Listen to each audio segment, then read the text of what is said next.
Samajwadi party लगातार सरकार पर आरोप लगा रही है, हर प्लेटफॉर्म पर आरोप लगा रही है, सरकार की तरफ से क्या कार्रवाई? उनके विधायक होर्डिंग बोर्ड करा रहे हैं विधानसभा में, क्या कहेंगे? देखिए,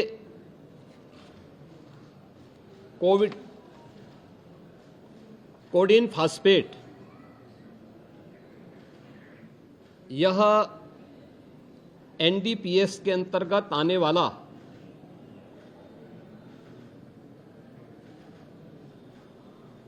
एक औषधि है जिसका निर्माण कोडिन युक्त कफ सिरप यानी गंभीर खांसी के लिए कफ सिरप बनाने के लिए उपयोग होता है, लेकिन सेंट्रल नारकोटिक्स ब्यूरो के द्वारा इसे केवल उन्हीं औषधियों के निर्माण के लिए आवंटित किया जाता है। इसके लिए उसका कोटा, उसका आवंटन, ये सभी सेंट्रल नारकोटिक्स ब्यूरो के द्वारा तय होते हैं। इस मामले इसकी यह कफ सिरप तमाम जगहों पर नशीले पदार्थों के रूप में इसके दुरुपयोग की शिकायतों के बाद इस पे हम लोगों ने कार्रवाई की थी, क्योंकि अवैध रूप से इसकी तस्करी की शिकायतें आई थीं और ये उत्तर प्रदेश पुलिस ने एनडीपीएस,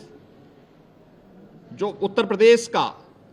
एफएसडीए विभाग है, इसके नेतृत्व में हम लोगों ने उसको एनडीपीएस के दायरे में लिया, क्योंकि माननीय उच्चतम न्यायालय ने भी इसको इस रूप में माना है और इस पे कार्रवाई प्रारंभ की है।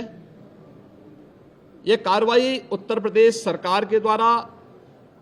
एफएसडीए, यूपी पुलिस और एसटीएफ इनके द्वारा प्रारंभ की गई है, जिसमें अब तक हम लोग काफ़ी बड़े पैमाने पर इसके अवैध तस्करी के प्रकरण को पकड़े हैं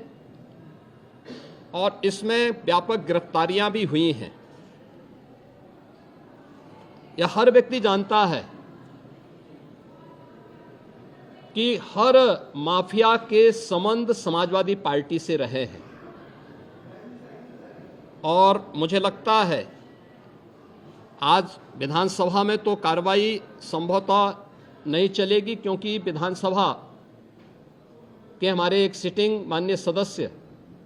के आकस्मिक निधन के कारण वहाँ कॉन्डोलेंस होगा, लेकिन विधान परिषद में हमारे विधान परिषद के नेता सदन इस मुद्दे को वहाँ पर अगर उठेगा तो जरूर इस मुद्दे को वहाँ पे रखेंगे, अन्यथा हमारी ओर से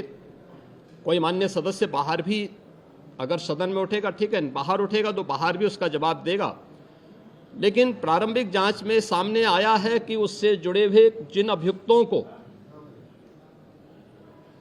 एसटीएफ या यूपी पुलिस की कार्रवाई में पकड़ा गया है, उनके कुछ संबंध समाजवादी पार्टी से